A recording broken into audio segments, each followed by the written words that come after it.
What's going on, everyone? Jeremy here from The Quartering, and sometimes you've got to take a break from the current news cycle and put your foot down and talk about something that is really important. Here on YouTube, we've talked about kind of the pursuit, the persecution of a lot of these YouTube channels that maybe don't share or have the correct opinion. The opinion that is non-mainstream media anyway. And this morning, they destroyed a channel run by a bunch of really, really good people and someone that I also consider a friend, and that is the podcast of the Lotus Eaters. This is a show that has really flourished here on YouTube in kind of its professional format, covering cultural issues, political issues, very similar to what I cover, but they all have weird accents.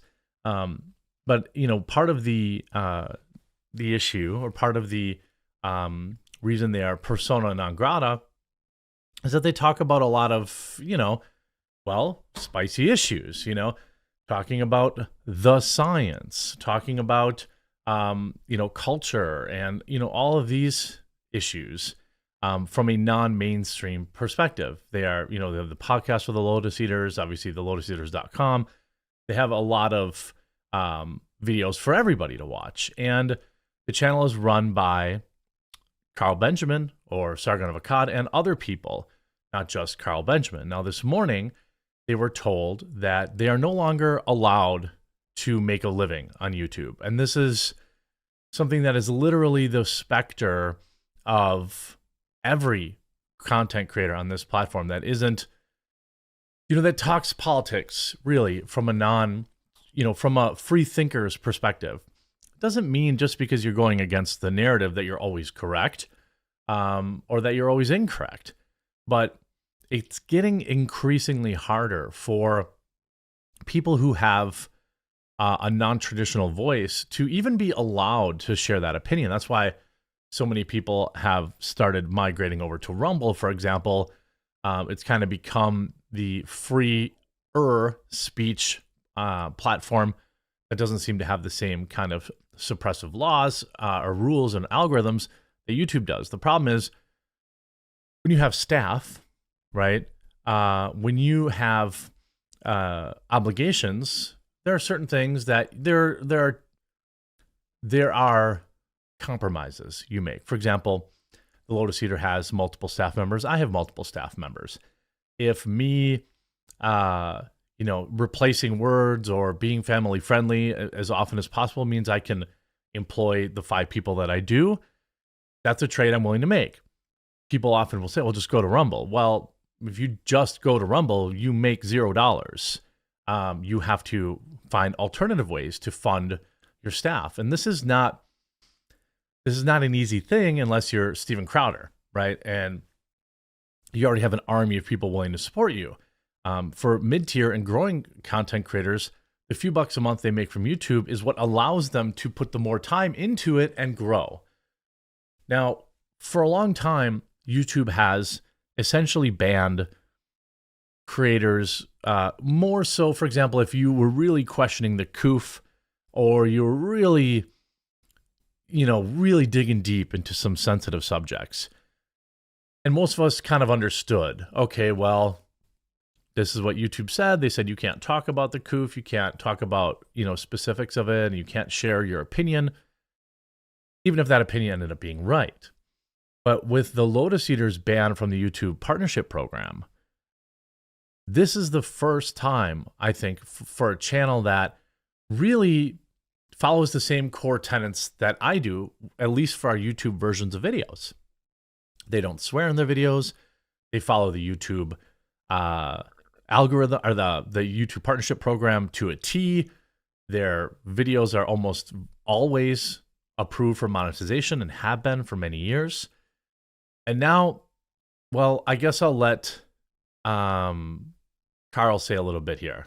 To us at lotus.com, because we are very well versed in YouTube's monetization rules and were, in fact, told by YouTube that our monetization self-assessment was so good it was being used as an example of how self-assessment should work. We are in good standing, we have no strikes, and we work hard to maintain ourselves within the terms of service. We take them very seriously. When YouTube announced that they would be demonetizing videos for swearing, for example, it didn't faze us, as we don't swear on this channel. The reason given for our demonetization was, quote, "A channel associated with your account was flagged for serious violations of our YouTube monetization policies. It seems they are not penalizing us for our content or practices. They have decided that a non-Lotus Eaters YouTube account has been flagged." Then this is some inside baseball, just because I know Carl, and I know, many years ago, many people knew him as Sargon of Akkad. He had some very spicy jokes and some spicy takes that ultimately, after years of campaigns to demonetize him and to take away his ability to earn a living, YouTube did demonetize Sargon of Akkad, and in fact had basically placed innumerable, in my opinion, shadow bans and all this kind of stuff on his account, because you couldn't even find his videos. He had 1 million subscribers and you would get like 2,000 views on videos. YouTube had basically destroyed his channel, destroyed his ability to make a living. Years later, he forms the Lotus Eaters, which is not owned directly by him, but is, a corporation owns it, and there are other people involved. But what they're saying is, because years ago you had this channel we didn't like, you are no longer allowed to be involved in any ventures on YouTube, and you cannot pay your staff, and you cannot pay, you cannot earn a living on our platform because years ago you made a video that we didn't like. And that means that this YouTube account is also guilty. We appealed the decision, but of course, YouTube simply replied by saying, "You're welcome to make any changes to your content before reapplying for the YouTube Partner Program." Which is not terribly helpful, given how the issue wasn't with our content, but with our associations.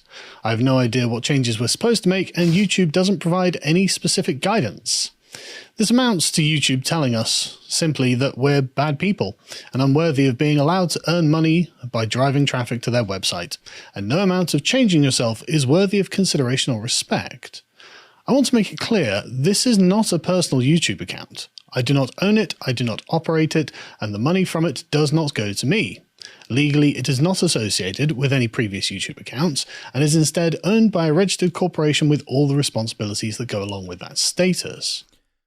Meaning, if it is associated with Sargon of Akkad channel, which I assume it is, I believe Carl believes that is too. I reached out to him.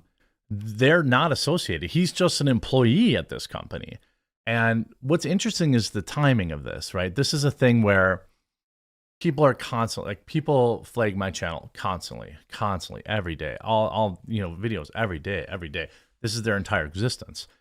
They live a life of sadness and unfulfillment, and they hope that other people who simply disagree with them online live the same life. And the fact that now, when the Lotus Eaters is at kind of this important impasse and growth, for YouTube to go and say, we're gone, you're gone. The money you were making, paying your employees, paying for everything, you're gone. Look, Rumble's great, okay?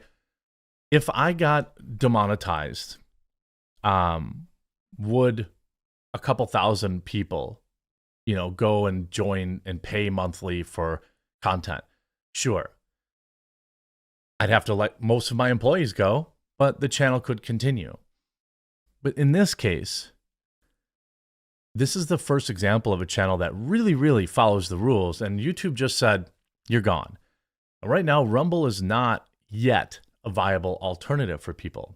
Ozzy BitChute, sure, people watch your videos, but it doesn't generate any revenue. You can't pay your employees. You can't do this type of thing. So what YouTube is essentially saying is, you're not allowed to build a business on our platform if you express non-mainstream opinions. Now, if you are a fan of, I take this obviously personally because, I really like Carl and we've been friends for a long time. But if you are, a viewer of their content, I'm going to leave a link in the description here. They have obviously the lotuseaters.com, and they have all these ways that you can support them directly. This is what YouTube's really doing, right?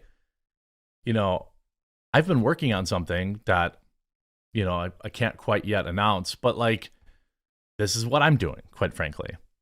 Working with other YouTubers to take stuff off YouTube and appeal directly to creators or to our viewers to support the show, because this is what YouTube wants. And so the Lotus Eaters have their premium stuff here too. I will be joining it as well in solidarity.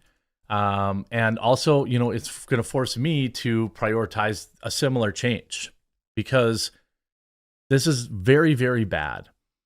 They had no policy violations, not a single strike on the channel, and YouTube says, you can just close your business now. We were fine taking 70 cents of every dollar you earn for the past, 20 years or 10 years or whatever, but now we don't like your politics anymore. So we're going to get rid of you. I think that is extremely concerning. It is, as a content creator, as a business owner on this platform, it's very, very, very worrying. This is not a channel that expressed wild conspiracy theories or any type of content like that. This is a channel that worked hard to stay within the rules, had a long-term reputation of doing that, and still YouTube said, no. This is an outrage. They should be immediately reinstated to the YouTube partnership program. It is clearly not owned and operated by Carl Benjamin. And anyway, if you had a channel demonetized years ago, who cares, right? They obviously are within the rules now. Now, I'm not going to name any names because I don't want to drag anyone else down there, but there are many very large YouTubers who had been previously banned that YouTube allows in their partnership program for this exact same reason. The channel's not owned by that person, so they're fine. So clearly YouTube has a history of allowing this, and this is clearly targeted. And it's unacceptable. It's going to accelerate me, really working hard to add additional value and become non-dependent on YouTube. And really hope that Rumble gets their advertiser stuff together sooner than later. I hope you were informed by this video. I hope YouTube reconsiders their decision, and we'll talk to you again real soon.